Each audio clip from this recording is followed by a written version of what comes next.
सास बहू का लिव इन रिलेशन। नेहा खुले विचारों वाली लड़की थी। अरे नेहा, क्या दिन में सोती है? ससुराल में ऐसा नहीं चलेगा, वहां तो काम करना पड़ेगा। काम जितना काम होगा कर लूंगी माँ, पर अगर कोई ये कहे कि सारा आराम छोड़कर सिर्फ काम ही करना है तो ना भी ना, मुझे नहीं करनी शादी। अरे कैसी बात कर रही हो? अच्छा चलो जाकर नहा लो, मैं नाश्ता लगा देती हूँ, फिर तुम्हें कॉलेज भी तो जाना है। नेहा कॉलेज के लिए निकल जाती है। वो सोचने लगती है कि ससुराल में वो कैसे मैनेज करेगी। क्या हुआ नेहा, परेशान लग रही हो? अरे यार, तू तो मुझे जानती है ना, मुझे अपनी लाइफ बिल्कुल परफेक्ट चाहिए, लेकिन लग नहीं रहा लोग मानेंगे। यार कहीं मेरी शादी ऐसे घर ना हो जाए जहां मेरी जिंदगी ही नरक हो जाए। अरे मैंने ना कल एक इंग्लिश फिल्म देखी थी, उसमें भी कुछ ऐसी ही समस्या थी हीरोइन की। अच्छा, तो फिर क्या किया उसने? उसने तो अपने होने वाले पति से साफ साफ कह दिया कि वो पहले उसके घर कुछ दिन तक बिना शादी के रह कर देखेगी, और अगर ठीक लगा तो ठीक, वरना तेरे मेरे रास्ते अलग। अरे हाँ यार, ये तो बिल्कुल सही आइडिया दे रही है तू मुझे। चल मैं तो चली, थैंक्स यार, तूने मेरी प्रॉब्लम सॉल्व कर दी। ये बोलकर नेहा खुशी खुशी वहां से निकल जाती है, लेकिन पीछे से उसकी सहेली कहती है, अरे नेहा, नहीं नहीं कुछ नहीं सुनना मुझे। ये बोलकर वो वहां से चली जाती है। हे भगवान, पूरी बात सुने बिना ही चली गई। अरे वो तो विदेशी फिल्म थी, वहां सब चलता है, लेकिन ये तो भारत है, सभ्यता और संस्कारों वाला देश, जहां शादी से पहले लड़की को ससुराल में नहीं रखा जाता। खैर, नेहा मस्त होकर घर आती है। नेहा, कल तुझे लड़के वाले देखने आने वाले हैं, और हाँ, इस बार कोई बहाना नहीं चलेगा। हाँ हाँ, आने दो आने दो, मैं तैयार हूँ शादी के लिए। अगले दिन लड़के वाले आते हैं, जहां लड़का कहता है, मुझे अकेले में लड़की से कुछ पूछना है। हाँ हाँ, क्यों नहीं बेटा, जाओ नेहा, घर तो दिखा दो इन्हें। नेहा भी खुश हो जाती है कि उसे मौका मिल गया है लड़के से अपनी शर्त रखने का।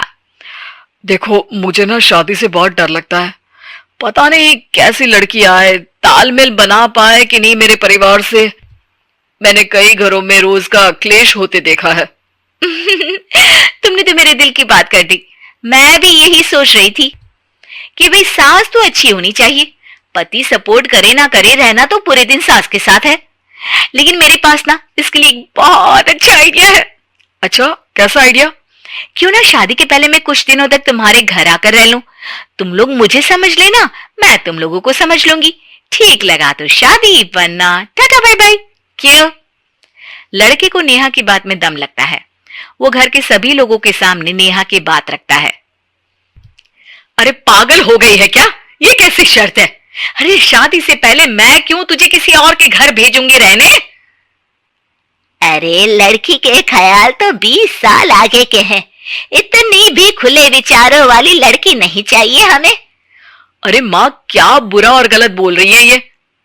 रहना तो हम दोनों का है ना, कल को कोई परेशानी आई तो तुम सब तो ये बोलकर निकल जाओगे कि जिंदगी तुम लोगों को ही निभानी है, तुम लोगों को जो करना है करो। तब क्या करूंगा बताओ? सबके समझाने पर वो लोग मान जाते हैं। वाह, मैं 2-3 दिनों में पैकिंग कर लूंगी, तो आकर मुझे ले जाना। और नेहा पहुंच जाती है विशाल के घर। आओ आओ, ये रहा तुम्हारा कमरा। इस घर में तुम एज अ गेस्ट रहो, लेकिन माँ तुम्हें बहू की तरह ही ट्रीट करेंगे, और तुम भी उन्हें सास की तरह ही रखना। बस फिर क्या था, शुरू हो जाता है लिव इन सास बहू का ड्रामा। अरे चाय तो बना दे बहू। जी सासू माँ, अभी लाई।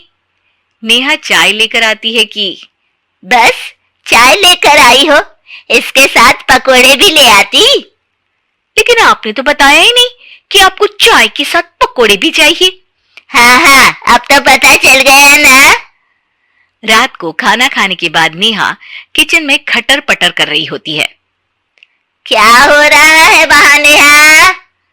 माँ जी, मैं ना रात को अदरक वाली चाय पीकर सोती हूँ, ये मेरी आदत है। अच्छा, तो जरा मेरे लिए भी बना देना। दोनों सास बहू रात को चाय पीती हैं। अगले दिन, नेहा, मैं मंदिर जा रही हूँ, मेरी साड़ी निकाल कर बेड पर रख दे। नेहा सास के लिए साड़ी निकाल कर रख देती है। वो देखती है कि उसके आने के बाद से सास ने घर का कोई भी काम करना छोड़ दिया है। यार मैं क्या करूं? ऐसा ससुराल तो मुझे नहीं चाहिए था जिसमें मैं ही सारा काम करूं। मैं तो ऐसा घर चाहती हूं जहां सास और बहू दोनों मिलकर किचन में काम करें। हे भगवान, रात को चाय पी ली, पेट में गैस बन गई, अब तो चला भी नहीं जा रहा है। मुझे तो ऐसी बहू चाहिए जो हेल्थ के प्रति कॉन्शियस हो, क्योंकि वो ठीक रहेगी तभी तो मैं ठीक रहूंगी।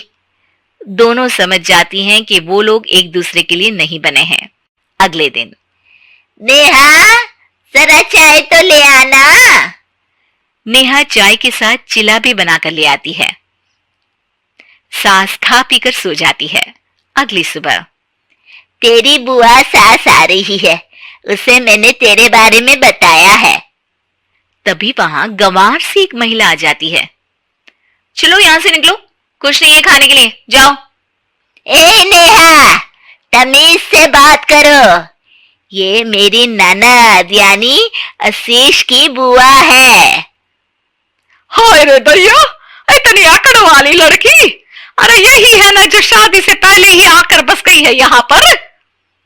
बस नहीं गई हूँ, बसना है या नहीं ये डिसाइड करने आई थी, लेकिन इन लोगों के रिश्तेदार इतने गंवार हैं तो मैं तो ना कर रही इस घर में शादी। और भाभी, और क्या कमी थी हमारे आशीष में जो आपने ऐसी लड़की की शर्तों को मान लिया? अरे वो तो आशीष के कहने पर मैं झुक गई, वरना ऐसी लड़की को तो मैं घर में घुसने भी ना दूं। ए हेलो, ऐसी लड़की कैसी लड़की? हाँ, बिना समझे बुझे शादी कर लूं? अब तो समझ गई ना कि हम लोग गांव के हैं। भाभी को खाट पर सोना और रिश्तेदारों का गांव से आना जाना तो लगा ही रहना है इस घर में। हाँ हाँ, मैं तो किसी मॉडर्न घर में शादी करूंगी। ये बोलकर नेहा वहां से चली जाती है। अपने घर में आकर नेहा कहती है, ना मां ना, लिव इन में रहकर देख लिया, ये गांव के लोगों का कोई भरोसा नहीं है। खैर, नेहा की शादी एक मॉडर्न घर में हो जाती है, जहां सास कहती हैं, हे नेहा, मैं टेनिस खेलने जा रही हूँ, आओ तो जूस बनाकर रखना, और हाँ, वॉलनट्स और ओट्स भी बना लेना। जी माँ। माँ मॉम बोलो डार्लिंग, माँ इज ओल्ड फैशन। बेचारी नेहा सर पर हाथ रख लेती है। हे भगवान, ये सास तो सास ही होती है, गांव की हो या शहर की।